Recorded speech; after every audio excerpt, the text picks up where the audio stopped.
మరో బ్రేకింగ్ చూస్తున్నాం. మహారాష్ట్రలో ఓట్ల యుద్ధం ముగిసింది. ఇక రాజుకు పట్టాభిషేకమే మిగిలింది. అయితే ఇప్పుడు రాజు కుర్చీ కోసం ఇద్దరు ప్రధాన నేతల మధ్య తీవ్ర పోటీ నెలకొంది.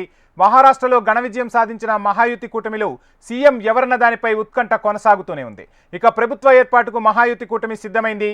సీఎం సహా మంత్రివర్గ సభ్యులు నేడే ప్రమాణ స్వీకారం చేయనున్నారు. అయితే సీఎం ఎవరనే దానిపై ఇంకా అధికారిక ప్రకటన రాకపోయినా ప్రస్తుత CM Shiv Sena chief Eknath Shinde, BJP senior నేత డిప్యూటీ సీఎం దేవేంద్ర ఫడ్నవీస్, మరో ఉప ముఖ్యమంత్రి అజిత్ పవార్లు బరిలో నిలిచారు.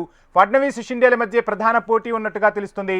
ఇప్పుడు సీఎం కుర్చీపై తీవ్ర పోటీ నెలకొన్నట్లుగా సమాచారం. కూటమిలో బీజేపీ అతిపెద్ద పార్టీగా అవతరించడంతో దేవేంద్ర ఫడ్నవీస్ సీఎంగా, ఏకనాథ్ షిండే, అజిత్ పవార్లు డిప్యూటీ సీఎంలుగా దాదాపు ఖరారయ్యారనే వార్తలు చక్కర్లు కొడుతున్నాయి. మరి కాసేపట్లో ఈ ఉత్కంఠకు తెరపడనున్నట్లుగా తెలుస్తోంది.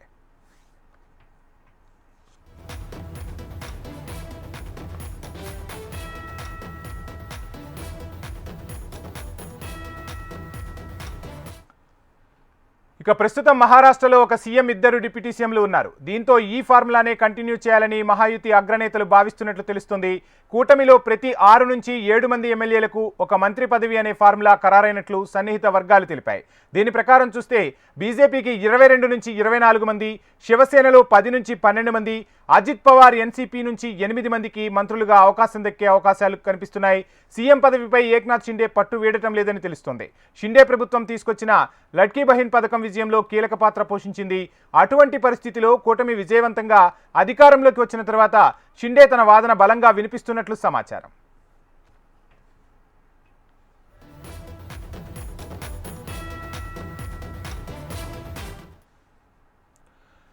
ఇక మహా కుర్చీ ఎవరికి దక్కబోతుంది అనే విషయానికి సంబంధించి డీటెయిల్స్ అందించేందుకు మా ప్రతినిధి శ్రీనివాస్ జాయిన్ అవుతున్నారు. శ్రీనివాస్, చూస్తూ ఉన్నాం మొత్తంగా ఎలక్షన్స్, అదేవిధంగా కౌంటింగ్ పూర్తయిపోయింది. ఇక పట్టాభిషేకమే మిగిలింది. పట్టాభిషేకం ఎవరికి జరగబోతుంది, డీటెయిల్స్ ఏంటి? వంశీ, మహారాష్ట్రకు సంబంధించి మహా ఉత్కంఠ ముఖ్యమంత్రి పీఠం కోసం కొనసాగుతూ వస్తుంది. ఈ నిన్నటి వరకు ఇద్దరు పేర్లు వినిపించాయి, ఫడ్నవీస్, షిండేలు. అయితే ప్రస్తుతం ఈ రోజు ఉదయం నుంచి వ్యూహాత్మకంగా అజిత్ పవార్ పేరు కూడా వినిపిస్తా ఉంది. ఎందుకంటే మహాయుతి కూటమి విజయం తర్వాత ఖచ్చితంగా సంఖ్యాబలం ఎక్కువగా ఉంది కాబట్టి బీజేపీకి సంబంధించిన వ్యక్తికే, ఫడ్నవీస్ కే ముఖ్యమంత్రి పీఠం కట్టబెడతారు. ఏకనాథ్ షిండే అదేవిధంగా అజిత్ పవార్ ఈ ఇద్దరికి ఉప ముఖ్యమంత్రులుగా కొనసాగిస్తారని చెప్పి ఒక ప్రచారం సాగుతుంది. మరోపక్క చూసుకుంటే ప్రస్తుతం అజిత్ పవార్ పేరు కూడా తెర మీదకి రావడంతో పెద్ద ఎత్తున చర్చ సాగుతుంది.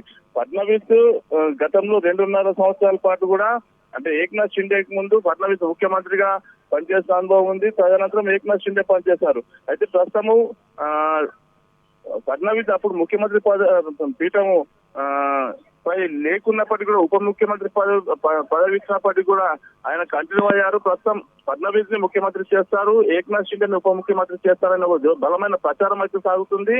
ఇంకా స్పష్టత రాలేదు. అయితే ఇప్పటికే బీజేపీకి సంబంధించిన నేతలు, మంత్రులంతా కూడా, ప్రధానమైన నేతలు కూడా అజిత్ పవార్ కు టచ్ లోకి వచ్చారు. అదేవిధంగా ఏకనాథ్ షిండేతో పాటు ఫడ్నవీస్ కు కూడా టచ్ లో ఉన్నారు. అయితే మెజార్టీ ఎమ్మెల్యేలు ఎవరి వైపు మొగ్గు చూపుతారనేది తెలుస్తుంది. అయితే ప్రస్తుతం అయితే ముఖ్యమంత్రి పేరు ఖరారవుతుంది. దీంతో పాటు మంత్రివర్గ విస్తరణ కూడా ఉంటుంది. బీజేపీతో పాటు అజిత్ పవార్, అదేవిధంగా ఏకనాథ్ షిండేకి సంబంధించిన వారందరికీ కూడా సంఖ్యా బలాన్ని పట్టుకొని మంత్రి పదవులు కూడా ఖరారు చేస్తారని తెలుస్తా ఉంది. మొత్తంగా ప్రతిష్టాత్మకంగా తీసుకున్న మహాయుతి కూటమి ఖచ్చితంగా అధికారంలోకి వస్తామని ఎన్నికలకు ముందు చెప్పింది.